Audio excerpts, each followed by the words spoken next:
Ladies and gentlemen, the Palace Press Officer, Undersecretary Claire Castro.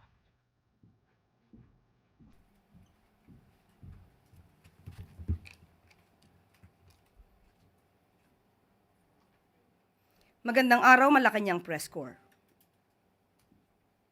Peaceful rally na samahan ng iilang nais manggulo. Mananagot ang lahat. Yan ang nais ni Pangulong Ferdinand R. Marcos Jr. sa lahat ng sinumang gumamit ng karahasan sa naganap na peaceful rally noong linggo.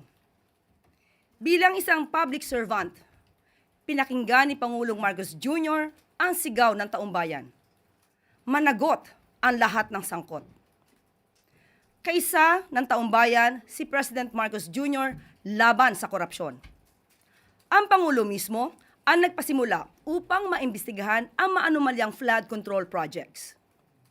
Magpapatuloy din ang Pangulo sa naumpisahan na ito at sa tulong ng taumbayan na magiging matapang sa pagbunyag ng katotohanan, ang pang-aabuso sa kaban ng bayan ay mailalantad at malalabanan.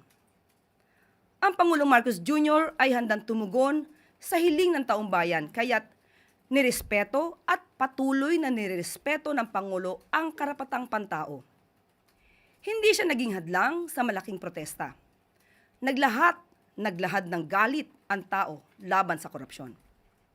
Ngunit, kinukondena ng administrasyong ito at ng Pangulo ang paggamit ng mga kabataan na gawing mga tulisan ng mga grupong itinatago ang mukha sa likod ng itim na maskara. Team itim kung maituturing. Hindi sila rallyista na may lehitimong adhikain laban sa korupsyon, kundi gumawa lang ng kaharasan, magnakaw, manunog, at manira. Hindi kayo makakalagpas sa kamay ng batas.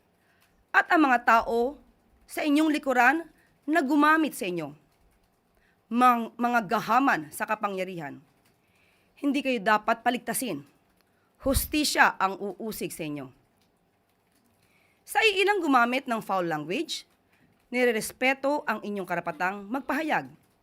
Pero may responsibilidad din kayong maging magandang ehemplo, lalo na sa kabataan.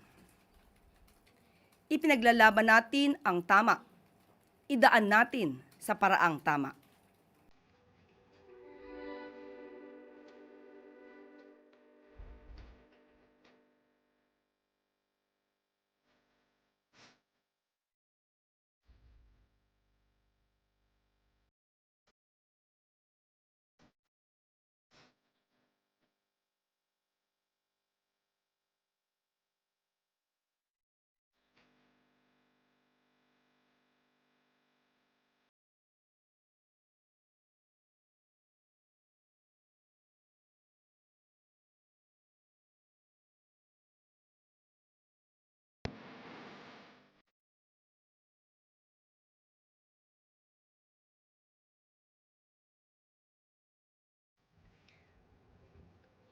At upang pag-usapan ang naging peaceful rally noong linggo, makakasama natin ngayong araw sina DILG Secretary John Vic Rimulya, DICT Secretary Henry Aguda, at Acting PNP Chief Lieutenant General Jose Melencio Nartates Jr. Magandang araw mga secretaries at mga matatapang nating mga CAPSEX at si Acting PNP Chief. Maaari na pong mag-start si Secretary Henry Aguda. Magandang umaga po. Salamat po, Yusek Claire. Magandang hapon po. Una sa lahat, malinaw ang direktiba ng Pangulo, igalang at protektahan ang karapatan ng bawat Pilipino sa mapayapang pagtitipon at malayang pagpapahayag. Kaugnay nito, nitong weekend nagkaroon ng malawakang kilos protesta. Kabilang ang tinatawag na Black Mass March. Ito yung mga team itim na nasabi nga ni Yusek Claire. Ito ay unang kumalat mula sa grupong Anonymous PH. Ito po ay isang aktibong hacktivist na grupo. Nakikipag-ugnayan po ako doon sa mga tao sa Anonymous PH. Hindi pa po sila nagdi-disavow kung sila nga o hindi sila yung gumawa nito. Pero may mga persons of interest na po tayo na minamatyagan. Sila ang nagsimula ng panawagang magsuot ng itim na maskara at damit na sinasabayan ng ilang personalidad at grupo sa social media. Nakikipag-ugnayan na rin po kami sa social media platforms para dito sa mga personalidad na ito. Kasabay ng mga aktibidad na ito, aktibong pinatutupad ng DICT ang Oplan Cyberdome bilang isang whole-of-country approach sa cybersecurity. Sa ilalim nito, may mahigpit na koordinasyon sa mga law enforcement agencies para sa mabilis na tugon sa anumang online-to-ground na banta. Ito po yung mga nag-oorganize sa online tapos nanggugulo physically. Pangalawa po, katuwang ang mga telco at social media platforms sa pagbabantay laban sa posibleng paggamit ng internet para sa karahasan. Aktibong nakilahok ang cyber community rin po at mga pribadong cybersecurity groups upang tiyakin ang seguridad ng ating digital space. Nakapag-ugnayan din tayo sa mga pangunahing pribadong korporasyon po, sa bangko, sa enerhiya, sa tubig, transportasyon, at lahat po ng kanilang cybersecurity organization at teams ay nakilahok naman po na protektahan ng cyberspace. Ngayon po, noong weekend po, mula do sa Threat Monitoring Center po natin sa CICC, yung same organization po na nagbanday din po noong midterm election, nakita po namin na as of 2 p.m. po, wala po kaming nakitang convergence. Convergence po ng mga grupo na nag-oorganisa sa online at on the ground. Nanatili pong mapayapa ang mga rally at walang na italagang ground to online convergence.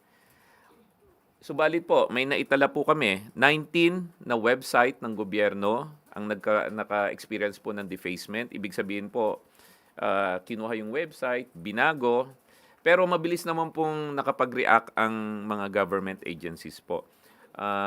Para po mailagay natin sa perspective yung 19. Yung 19 po out of almost 60,000 apps and website ng bansa. So, maliit lang po yung naging epekto nito.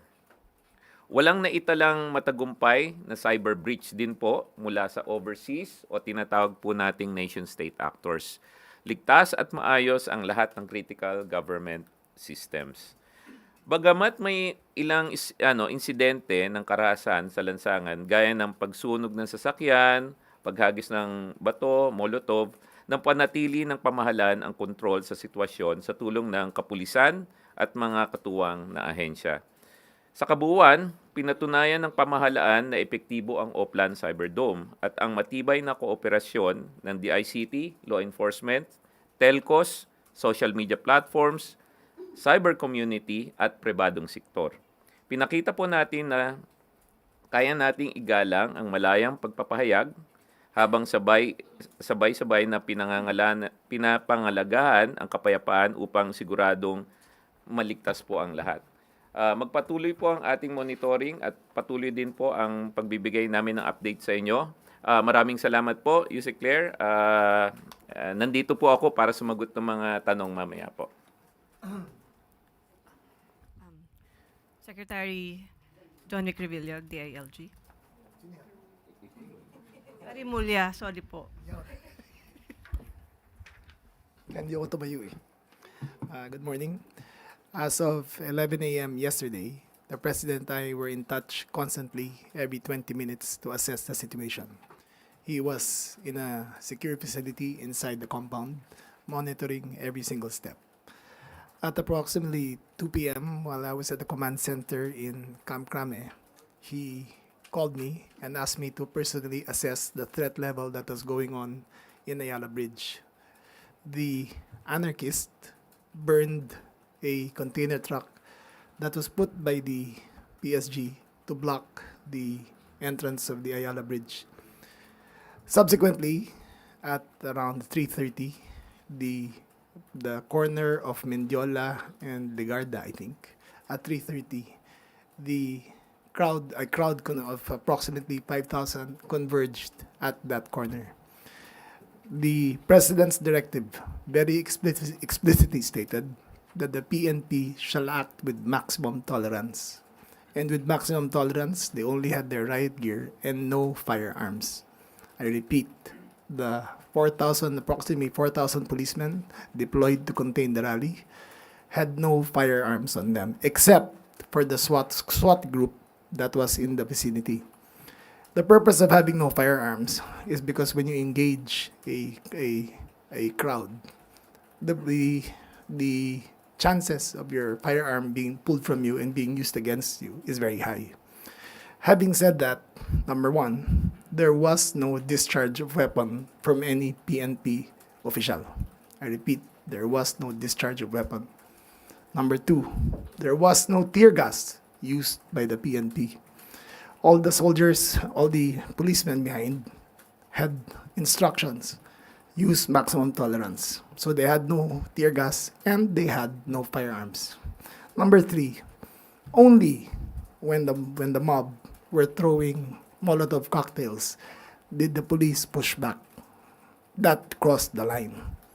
When rocks were thrown, you could shield yourself. But Molotov cocktails crosses the line. That can cause death. Having said that, the police pushed back, pushing back using maximum tolerance. And one by one, they were apprehending the characters who were throwing rocks, Molotov cocktails, or engaging them physically. After the arrest, after all of it had been said and done, the protest subsided at around 5:30 p.m., after which we ascertained that the following happened.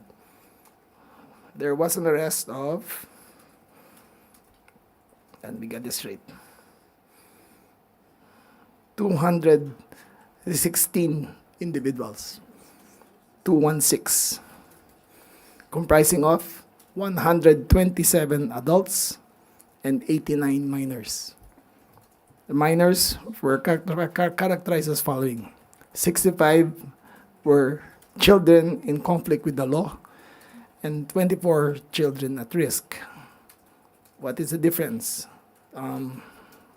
Children in conflict with the law is 15 to 17.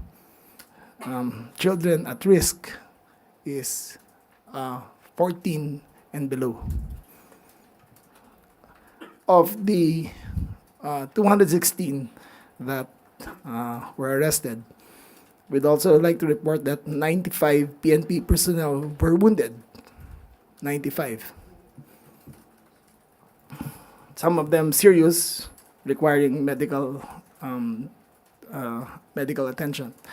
They were brought to the PSG station here in Malacanang and also to the PNP General Hospital for further treatment. Now, I would like to commend the PNP for their performance yesterday. They acted according to law. They acted according to instructions. I would like to debunk the rumors going around that someone died, that there was a death. There were 0 casualties. I repeat, there were 0 casualties. What is spreading around in social media is fake news. There were, however, people who got hurt. None of the protesters were seriously hurt. I repeat, none. By seriously, I mean that they would have to be hospitalized. The police got hurt more than the protesters. And that is something notable to everyone. Nakakaawa po ang mga pulis natin. Binuhusan ng tubig galing sa kanal. Binato ng hollow block. Binato ng Molotov cocktail. Nasusunog sa tabi nila. Pero ganun pa man, walang ginamit na dahas laban sa mga realista. Sayang naman ang efforts ng buong Pilipinas na nagprotesta. The 65 or so thousand that protested and aired their grievances, which the President duly respected their right to do so. Their right to grievance was marred by maybe a group of 1,000 hooligans who wanted nothing but to spread anarchy. The first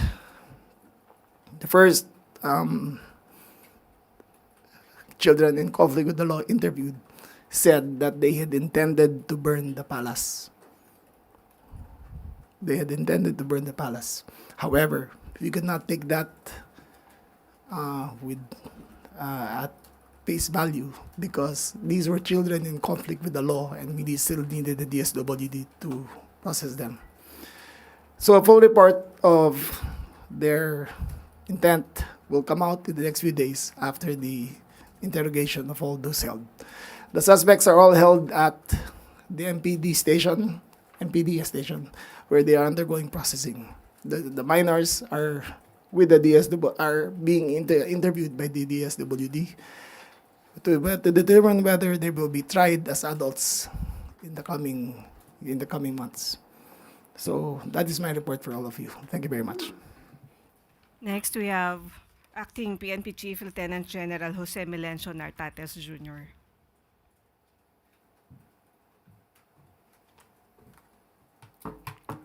Magandang umaga po sa ating lahat, ang ating SILG Secretary, DICT, and our spokesperson. Magandang umaga, and our press from Malacanang. Okay.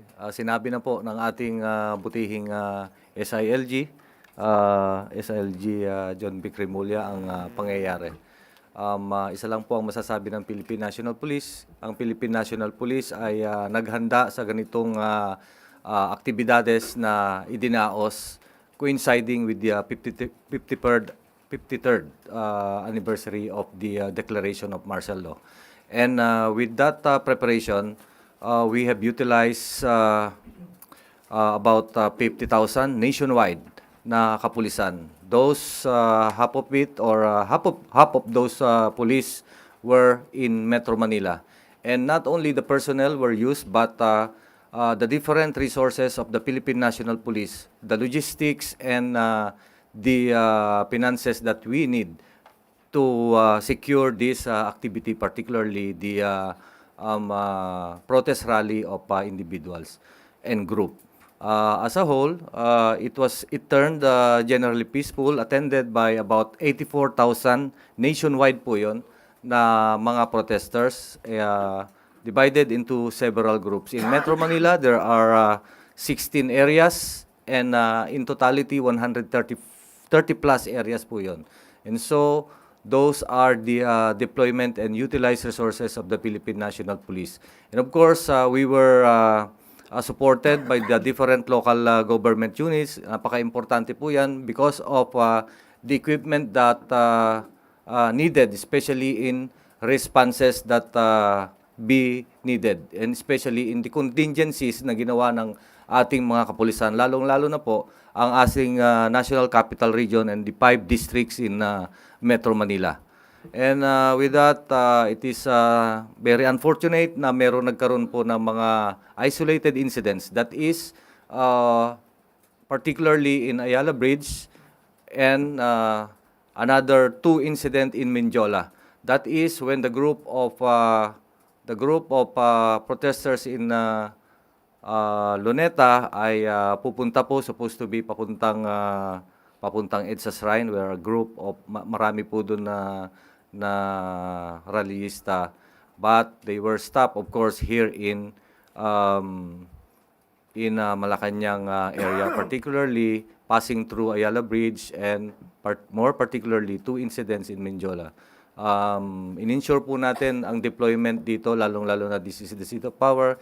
Nandito po ang kanilang pinupunteriya, nandito po ang Malacanang area. And so, hindi po sila nagtagumpay sa kanilang pinayagan po natin silang makapasok sa Mindiola at a distance, but they have pushed their way going inside. And so, with that violence, so unfortunate na nagkaroon ng violence, ng bato, and so forth, leading to arrest of a bunch of tignan natin terorista kung tawag doon, and or word ng ating butihing secretary, that breach the peace and order, especially kokonti lang sila, about they're monitored to be about 300. It is very unfair for the rallies particularly nandun sa Luneta and nandun sa ating EDSA Shrine and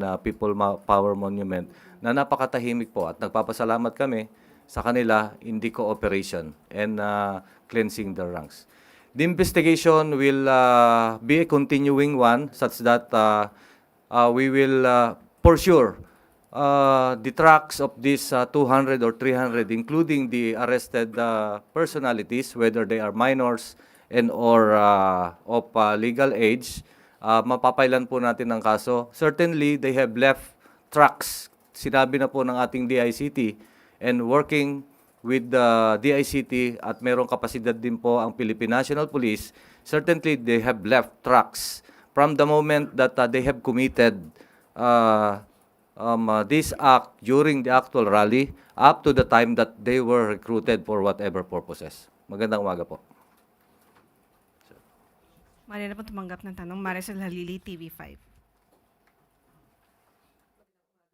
Secretary Remulla, tukoy na po ba natin kung anong grupo involved itong mga nahuli? Isang grupo lang ba sila? Magkakaiba? Hindi, scattered kasi again, as Secretary Aguda said, it started online and then they used the black peace motive to assault the palace. Buti na lang na hindi sila pumunta sa People Power Monument at doon ng gulo. Kasi kung doon nangyari, mas marami masasaktan. Dito naman, kung Mendiola lang at mako-contain talaga ng PNP at PSG ang lahat yan. Pero what are the chances or tukoy ba natin kung sino yung mga posibleng nag-utos, especially dun sa minors, na mag-start ng violence? Wala pa po. DICT is working on it. They are ascertaining kung sino ang may-ari ng website, kung saan nanggagaling, and we will know in the end. Habang nagda-tactical interrogation pa ang mga bata, malalaman natin kung ano talaga nangyari. Ano po yung plano nating isang pang kaso, especially dun sa mga adults? We will, andyan yung arson, andyan yung grave physical injuries, and we can go as far as sedition. Yung statement lang nila na we intend to burn the palace, gusto namin sunugin palasyo, is a seditious act in itself. Salamat po. Tuesday, New DCWB. Good morning to Secretary or Remulla or PNP Chief. Nabanggit niyo, Secretary, na zero casualty tayo from the protest yesterday. Yes. But today, sir, nag-confirm po si DOH and Assistant Secretary Albert Domingo. Mayroon daw po isang lalaki na matay because of the rally. Sinaksak daw po. So, paano natin yun? Ang information namin kahapon, doon sa site mismo, at during the altercation, there was wala kaming nakitang ganun. Kung may nasaksak man yan, hindi na galing sa PNP yan kasi walang kutsilyo ang PNP. So, I would suppose it was one of the anarchists who stabbed him if it were the result of the rally. But during the rally itself, all the ambulances were there. We monitored where they went at wala kaming nakita na nasaksak. Right. Follow up lang, sir. May nabanggit po si General Nartates kanina na parang tinitignan din po ninyo na as terrorist yung mga nagsagawa nung mararahas na aksyon kahapon, including yung burning of the van or yung sasakyan po dyan sa Ayala Bridge, and then yung pananakit sa mga police and other civilians. Can we call them terrorists, sir? O paano ba? Sasampahan din ba sila ng kasong terrorism? Okay. It will be a result of the continuing investigation as yung ebidensya po ay tinitignan natin. So that's why maybe it can lead to terrorism or violation of the Anti-Terrorism Act. With regards to the reported death, wala pa pong nakarating sa ating himpilan ng pulisya, lalong-lalo na dito sa Manila Police District about death.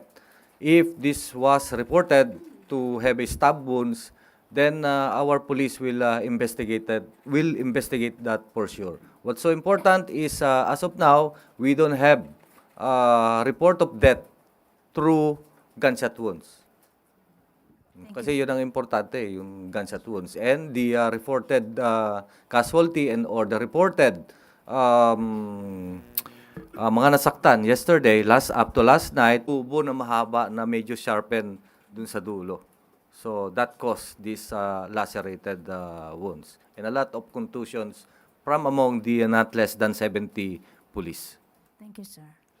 Sunod, Alvin Baltasar, Radyo Pilipinas. Good morning po, Chief PNP, or DILG Secretary can answer also.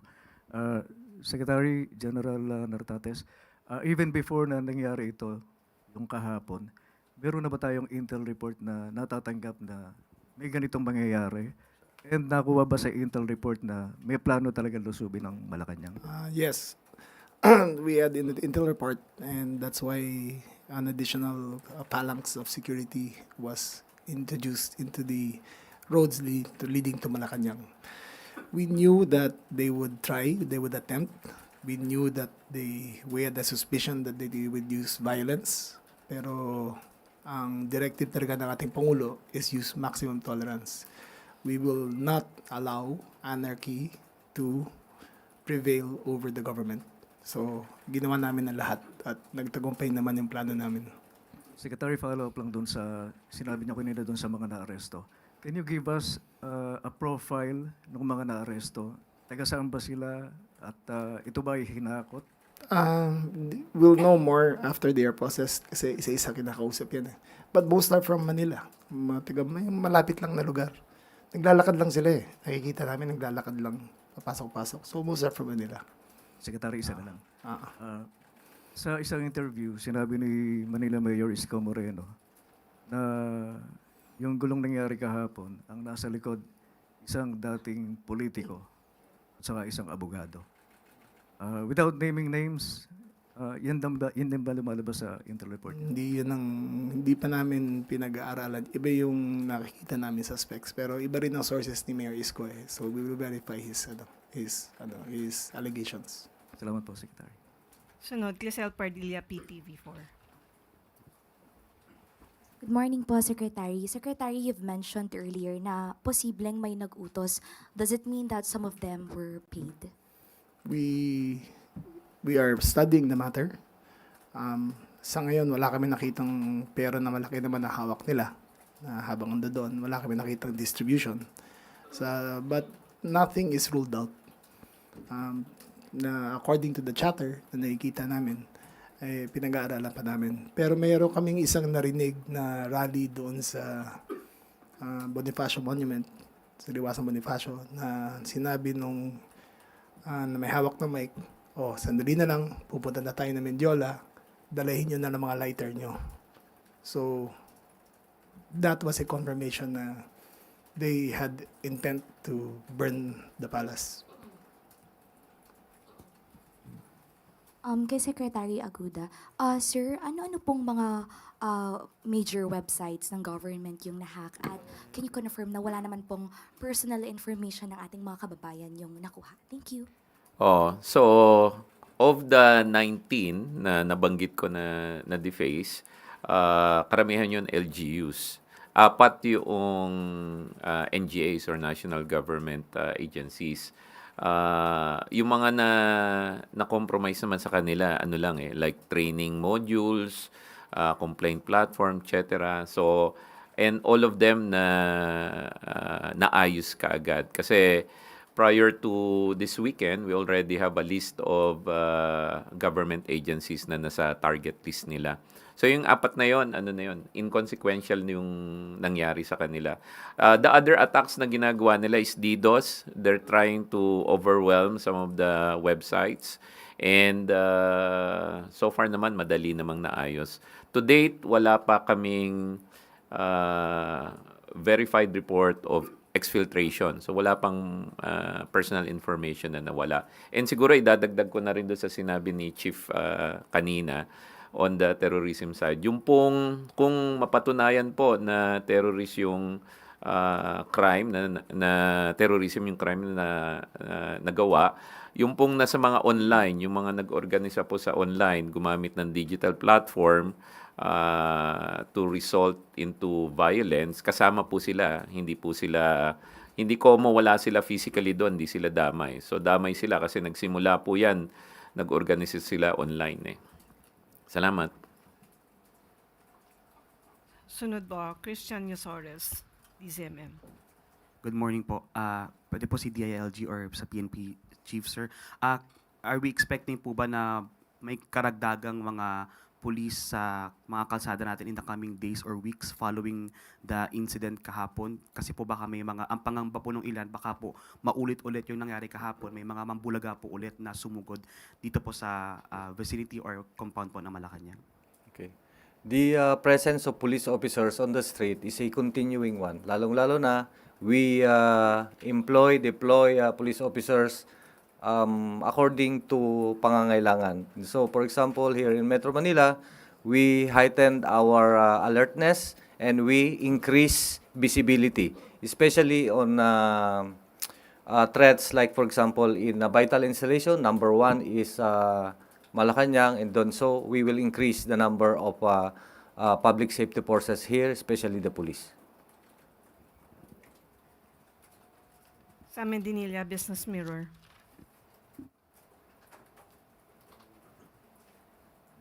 For Secretary Remulla po. Yes. Will the national government or LGUs help businesses defray the cost of looting and destruction of property in Minjol? That is an LGU matter to determine. They will give us a report kung ano ang nangyari doon. But from our assessment, there were 2 motorcycles that were burned. There's one Stardex van that was burned also. And the Sogo motel was raided and their cash vault was taken with them. So we still have to determine the exact amount, but the looters who went inside the Sogo motel had black mask on.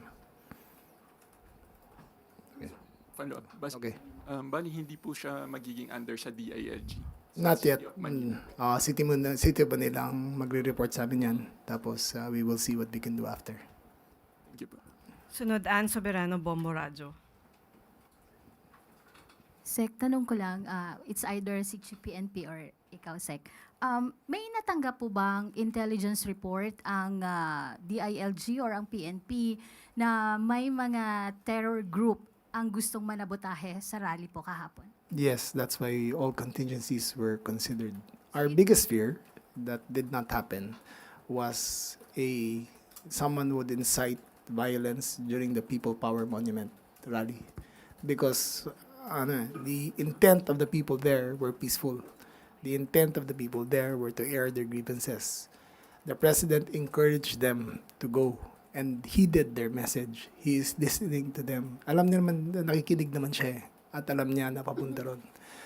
Our biggest fear was that there would be instigation there. Buti na lang sa Mindiola nangyari at mas nakukontain namin yung situation. Sir, itong terror group, it's national, international or local terrorist group po? Local. Local terrorist group.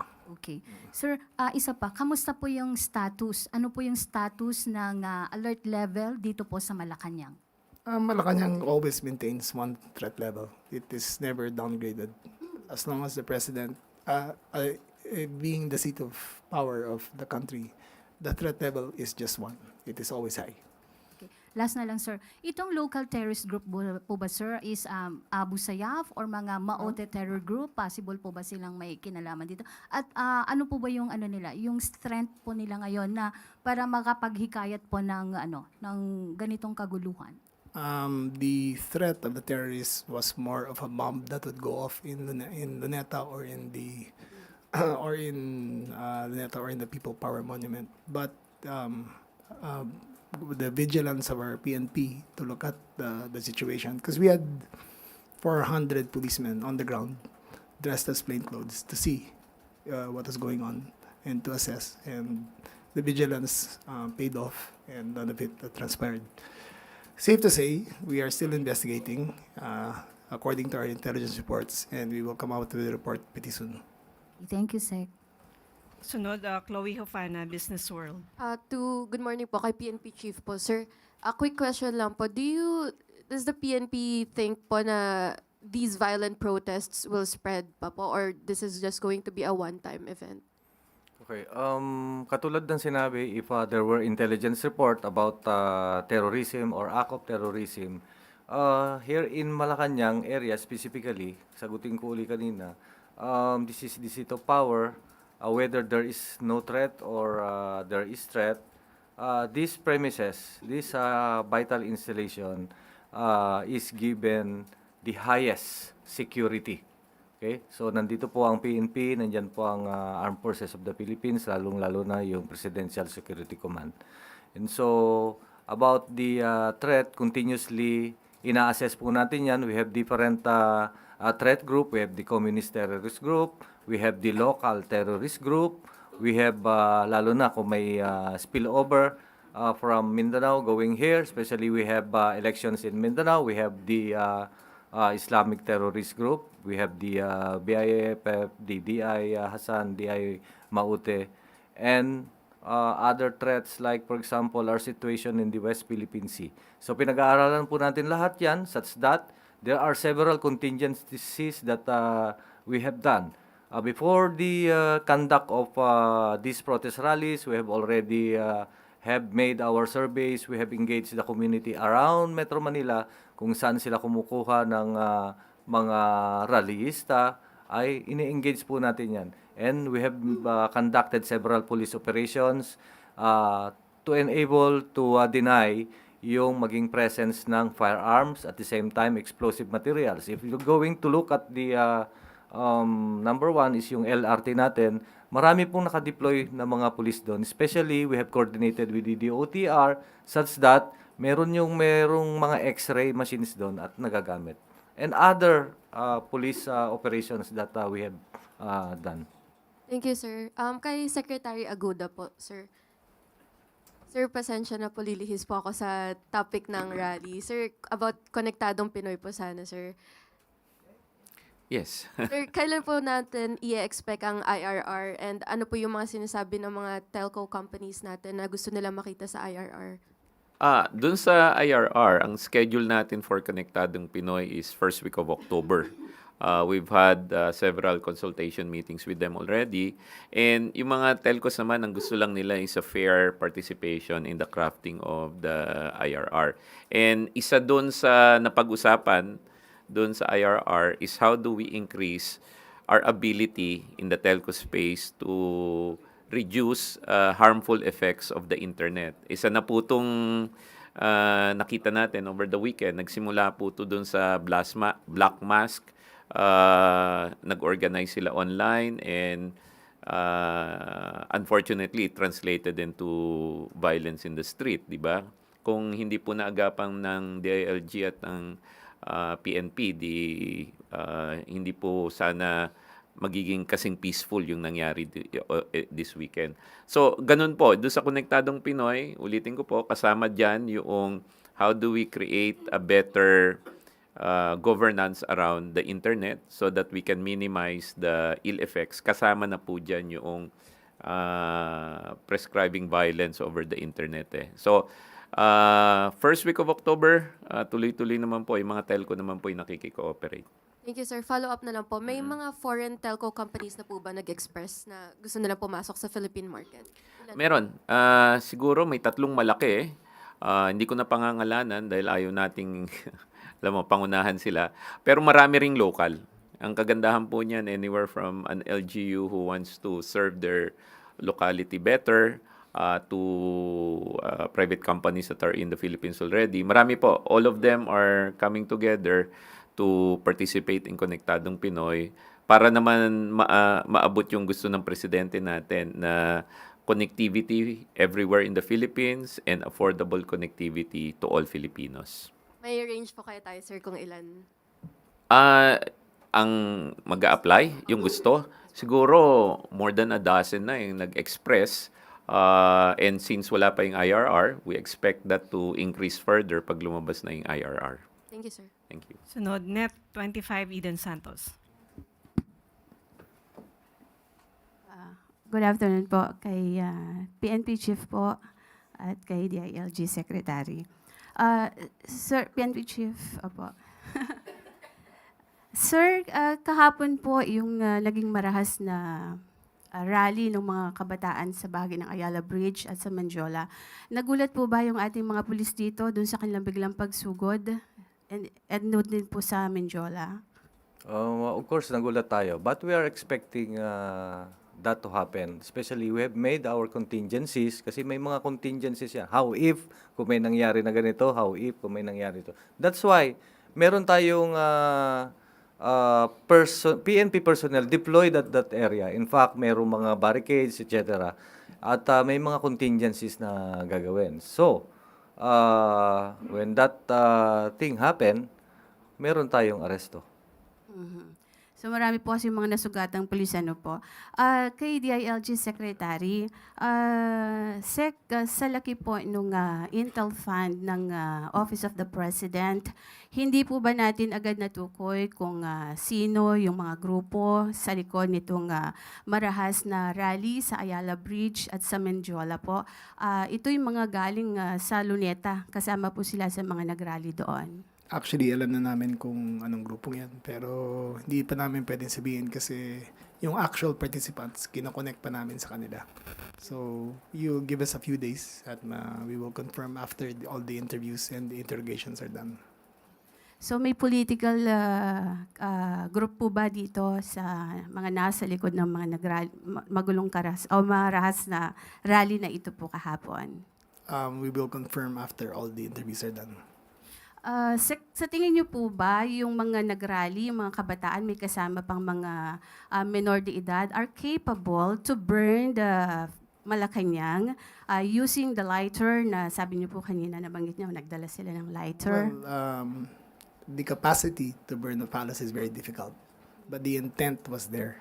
So, we have to separate the two of them. Iba yung capacity and intent. So, mahirap gawin yun eh, yung gusto nilang mangyari at hindi kami papayag. Pero gusto talaga nila by showing that they had Molotov cocktails ready. So, kaya pong sunugin ng Malacanang gamit po yung Molotov, yung lighter? No, kung napasok nila, siyempre. Yung lighter naman para sa Molotov yun eh. Okay. Kung lighter lang, siyempre hindi makakasunog yun, di ba? Pero ayun yung gusto nila. Di ba? Pero kung nakapasok sila at di pinigilan, siyempre kaya na gawin yun. Pero hindi kami papayag doon na mangyari doon. Last na lang pong question. Ano po yung pwedeng maging liability kung meron pan po ng mga organizer ng rally sa Luneta since karamihan po doon sa mga kabataan na nakaitim na mga suit, may mga nakamaskara pa, nakabonet, ay galing po doon sa kanilang mga rally sa Luneta?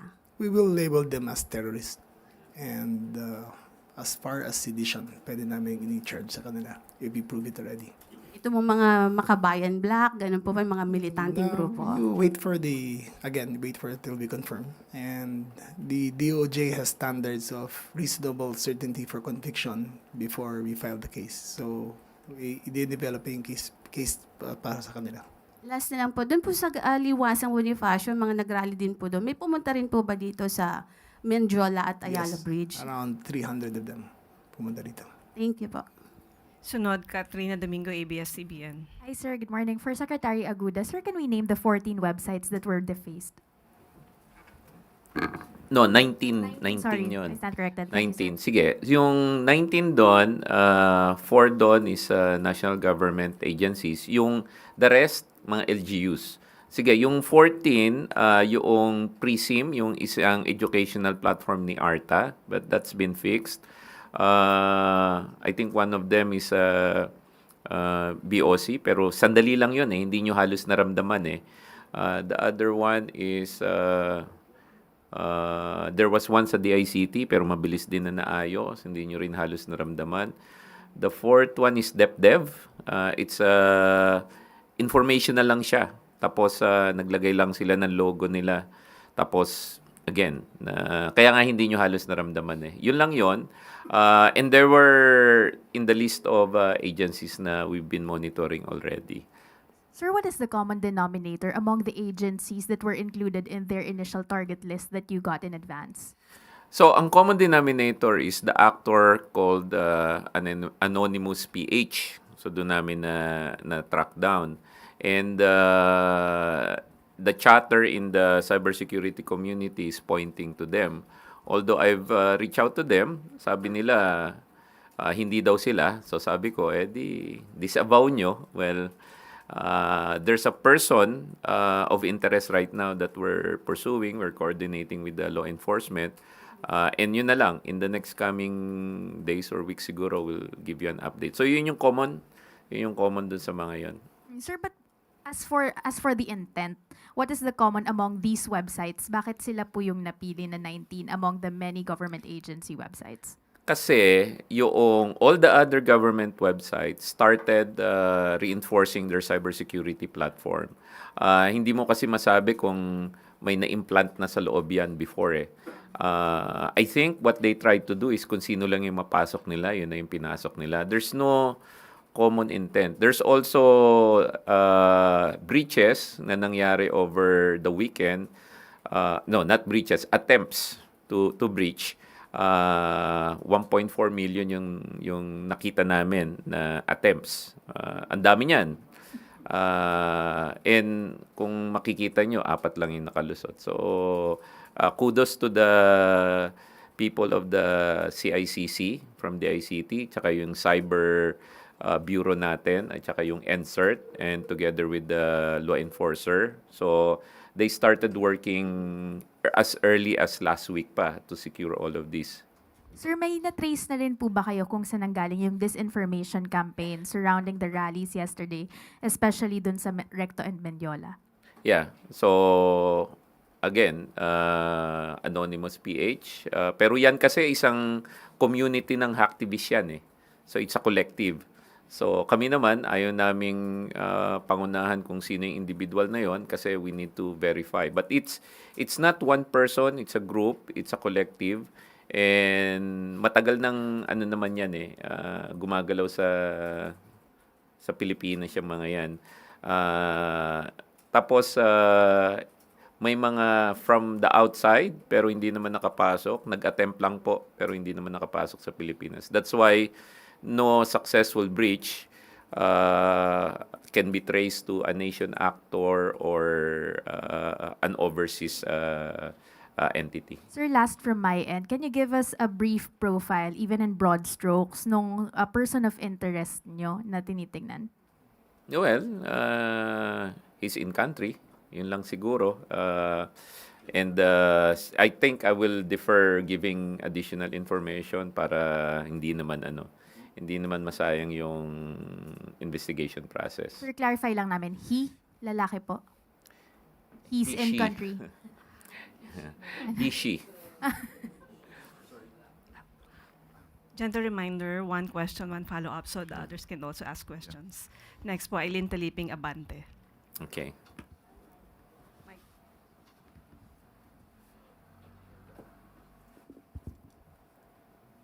Kay Secretary Remulla po.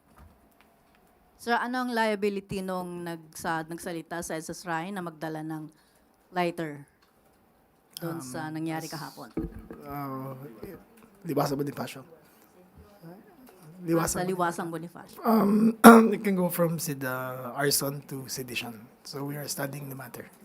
Another question. Nawagan si Chavit Singson nitong weekend sa mga kabataan na lumabas at sumama sa rally para maramdaman ng gobyerno yung disgusto. May impluensya ba yung panawagan niyang yun sa nangyari kahapon? Siguro siya lang makakasabi nun, hindi kami. And we're happy that he asked the youth to come out kasi ayun nga ang purpose nun eh, to air their grievances. Safe to say that the president heard what was going on, and he heard the grievances of the people, and he is acting swiftly to correct everything. A institutional change that he wants to do is in the process of being done. Di ba yung matatawag na inciting to sedition? Hindi naman. Panawagan na yun. Nang-imbita lang naman siya na pumunta sa rally. Hindi niya man sinabi na ipabagsak ang gobyerno o patayin may patayin na tao. Hindi naman siguro. Okay, thank you, sir. Sunod, Michelle Giang, All TV. Hello po. Good afternoon, Secretary Remulla. Question lang po. Records show that there are around 70 policemen who were wounded. 95, I think. Sorry, 95 Yes. policemen were wounded.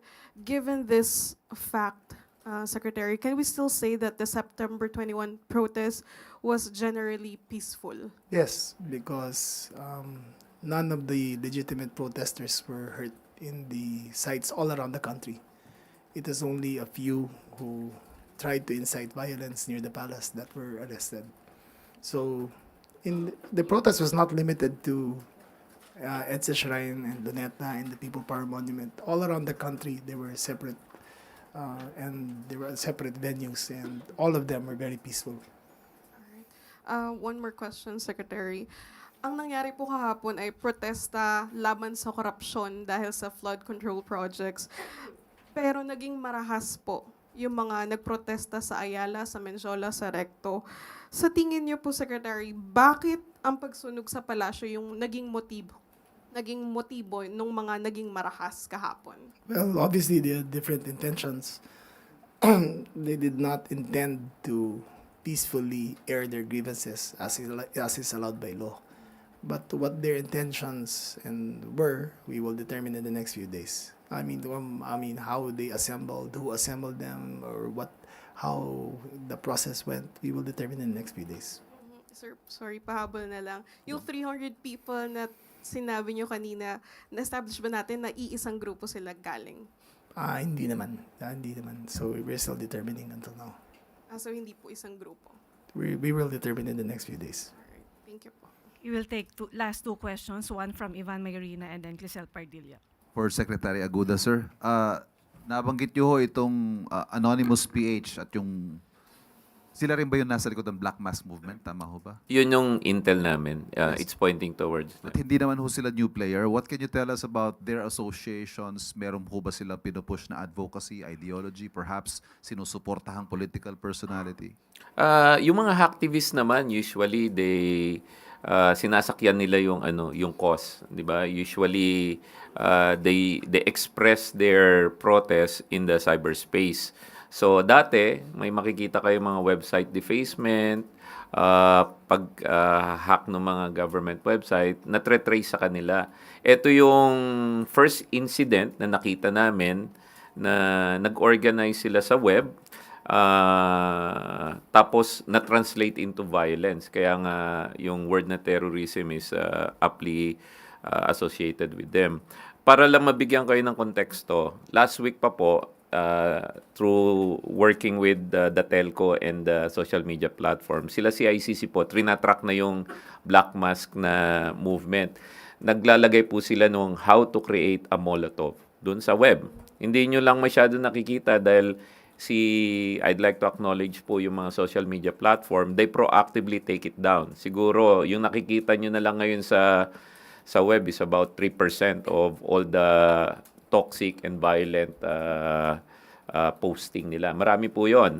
Tapos sila rin po yung, hindi ko na sila yung nagko-compromise ng mga privacy ng mga tao, pinopost sa web, nag-i-incite talaga ng violence. Yun po bawal. Bawal po rin sa community standards ng mga social media platform. And yun na nga, our intel is pointing to that organization. It's a collective. So it's not one person, not one organization, but we have, as I've said, some persons of interest already. Yun po, before this weekend, nagbi-build up na yung And let me add, as of 2 o'clock, when I gave my update to the cabinet, peaceful pa po tayo, 2 o'clock. Wala pong karahasaan. Tapos siguro mga bandang mga 3:30, no? Bandang 3:30 nagkaroon na ng gulo. And during that time, doon po kami may na-monitor ng mga chatter. May chatter na po sa internet. And yung mga yan, minsan nag-organize using Facebook Live. So, magfe-Facebook sila, sasabihin nila, dito kayo mag-login sa link na to, tapos doon sila nag-organize. Pag may nakita po kaming ganun, sina-shutdown namin kaagad. Pero, minsan, mabilisan eh. So, bigla na lang, parang flash mob ang nangyayari. Alam niyo na yung flash mob, di ba? Parang nag-flash mob sila. So, kaya po kami do sa internet, yung kampanya namin to clean the internet of harmful products, harmful services, harmful tendencies, pinapainting po natin. Dahil nakita nyo na po yung resulta over the weekend. Mapayapa po yung gathering, mapayapa po yung rally, tapos biglang nahaluan ng ganyan. Sayang naman. Last question mula kay Clizel Pardilla, PTV. Secretary Remulla, may DILG Pag-asa Expo Manila City Jail po kayo. Can you tell us about it briefly lang po? Oh, it's about giving hope to the PDLs there. It's a novel program, training them for life after their deprivation of liberty, and it's being showcased all around the country now. Is it clear? Thank you very much, Secretary John Vic Remulla, Secretary Henry Aguda, and PNP Chief General Natatis Jr. Kanina sa tanong patungkol kay Chavit Singson, ang gusto po ng Pangulo ay managot ang lahat na maaaring managot at lahat na maaaring sangkot sa marahas na nangyari. Iilan lamang, pero naging marahas ang ilan sa naging rally nitong linggo.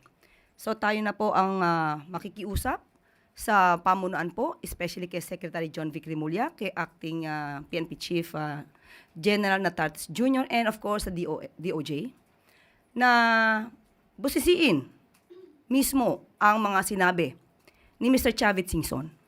Dahil doon, inakit niya ang mga kabataan, especially high school students, college students, at karamihan dito malamang ay mga minor de edad, upang malaman nila at iniyahan ito na huwag pumasok sa eskwelahan. At habang hindi bumababa ang mga taong gusto nilang pababain. At sila pa, at si Mr. Chavit Singson pa ang nagsabi na hayaan ng mga magulang ang mga batang ito na tumayo para sa isang revolusyon para sa korupsyon. So, dapat maimbestigahan ito upang malaman kung siya ay maaaring makasuhan ng inciting to sedition. Maaari na po akong tumanggap ng inyong mga katanungan. Unang tanong mula kay Katrina Domingo, ABS-CBN. Ma'am, may we know the President's reaction to the violence that happened in Recto and in Mendiola, which are areas very close to Malacanang. Ano po yung kanyang marching order bukod doon sa nasabi ni Secretary Remulla earlier to get to the bottom of the mess? Muli, nasabi na rin po ni Secretary John Vic Remulla, pati na po ni PNP Chief, Acting PNP Chief General Nartates Jr. kung ano po ang dapat na gawin.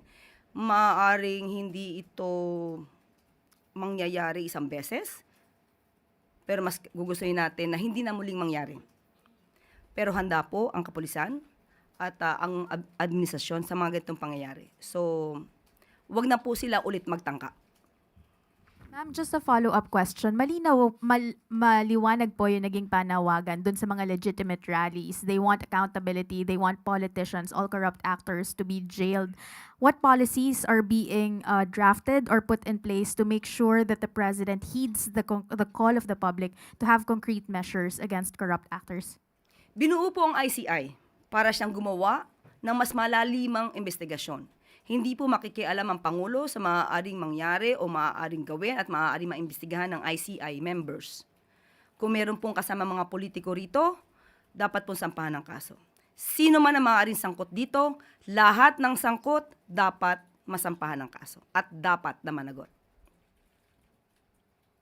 Sunod, Chanel Salazar, DZXL.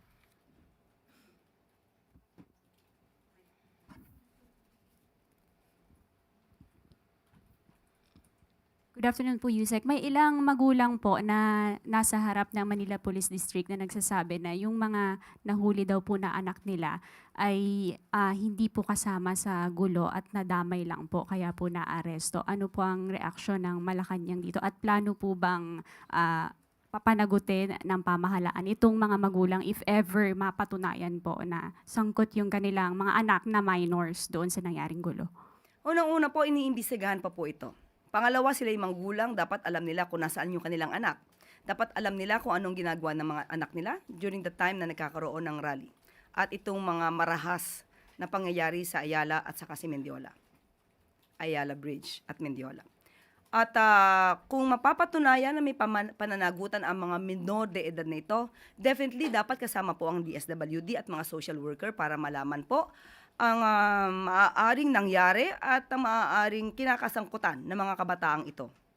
Hindi po naman sila agad-agad malilinis kung sila man ay minor de edad dahil meron pong kailangang intervention program na maisagawa. At kung sila ay 16 years old hanggang 17 years old, at maaari po silang makasuhan. At kung mapapatunayan na they acted with discernment at makikita po na alam nila ang kanilang ginagawa, maaari po silang masintensyahan pero magkakaroon ng suspended na enforce ng anumang penalty na ipapataw ng korte. At maaari lamang itong isagawa kapag umabot na po sila sa edad na 21 years old. Sunod po, Maricel Halili, TV5. Magandang tanghali po, Yusek. Although it was mentioned already earlier that the President stayed in Malacanang yesterday, may we know who was with the President while he was monitoring? Ano pa po yung naging activities niya kahapon? Whole day po ba siya sa Malacanang lang? Sinabi na nga po kanina ni Secretary John Vic na siya ay nasa secured place sa loob ng compound at kung sino man po ang mga kasama niya ay hindi na natin muna ito masasabi. At opo, maghapon po siya nag-monitor. And may we know kung ano-ano na po yung activities ni PBBM today? Back, business as usual na ba siya? Opo, nagmo-monitor na po siya dito sa Bagyong Nando at babanggitin ko na po ang kanyang statement. Nakatanggap tayo ng mga ulat mula sa iba't ibang probinsya ukol sa Bagyong Nando.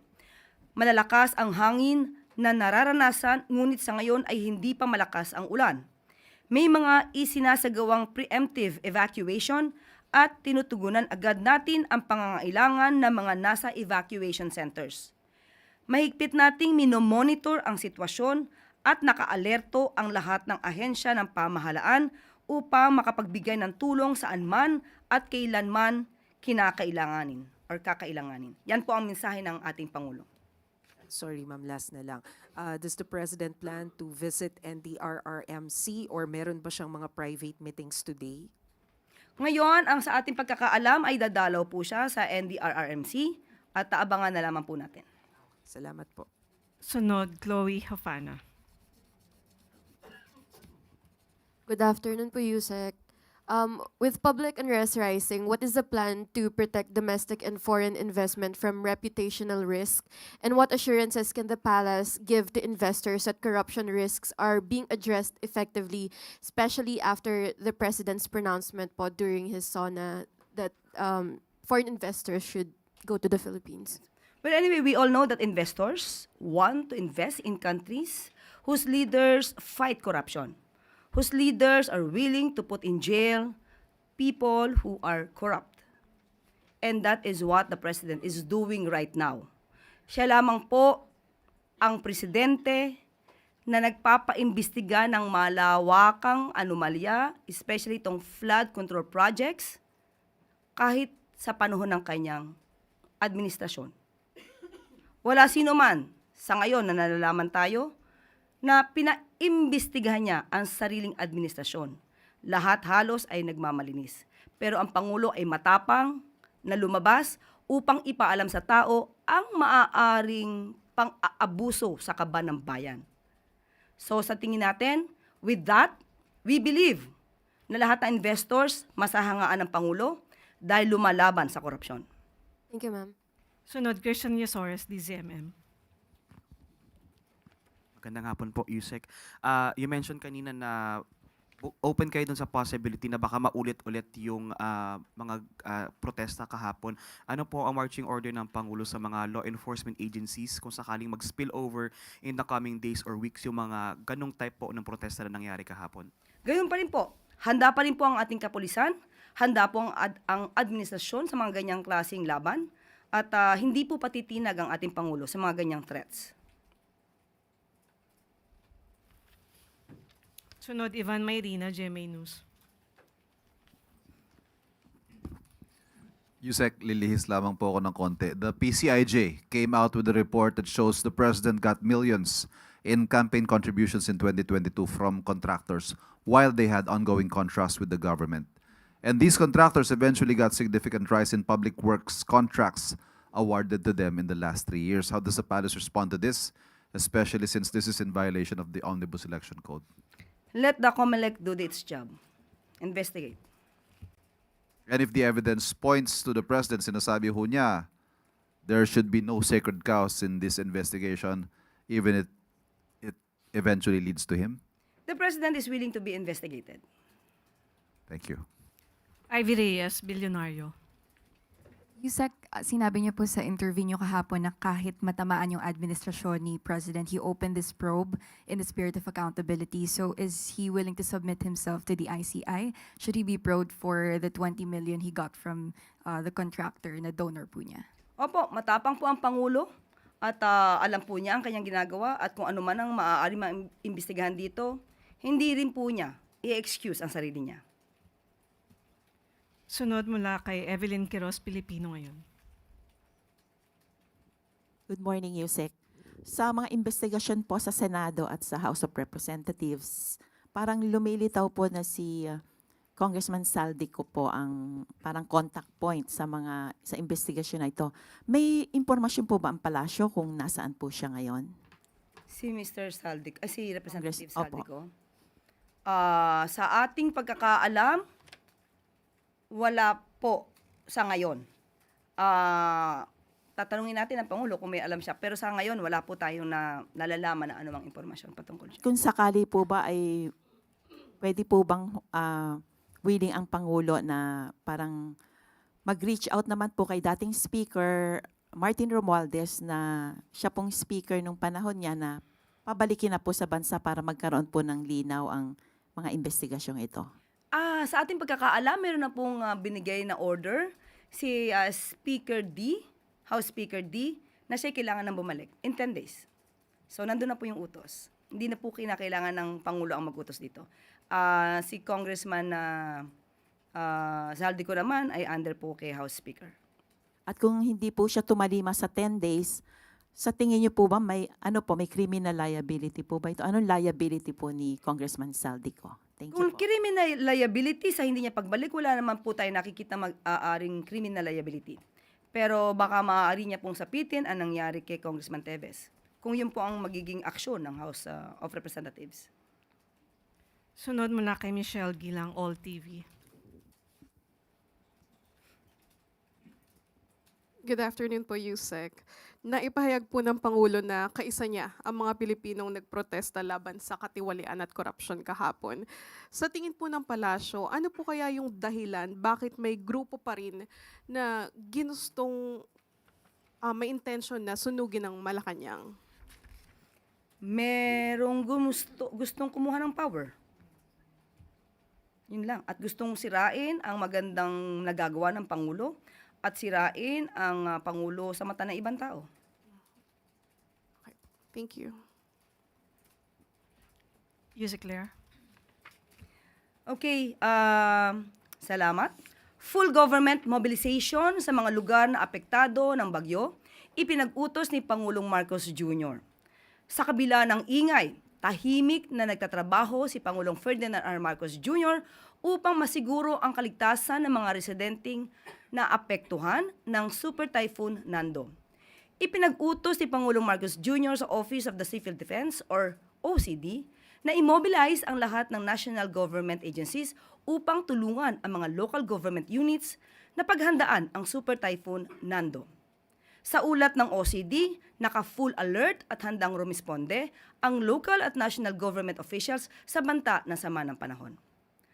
Nakahanda rin ang pamahalaan sa pagtugon sa epekto ng bagyo, kabilang na ang posibleng storm surge at matinding pagbaha sa Hilagang Luzon. Pinapayuhan ang publiko na manatiling alerto, sumunod sa opisyal na abiso at makipagtulungan para sa kaligtasan ng lahat.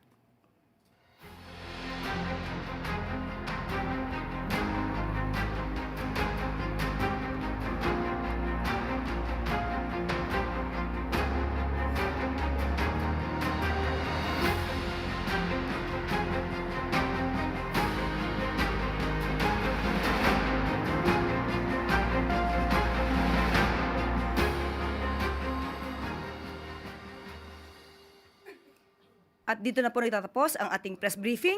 Magandang araw para sa bagong Pilipinas.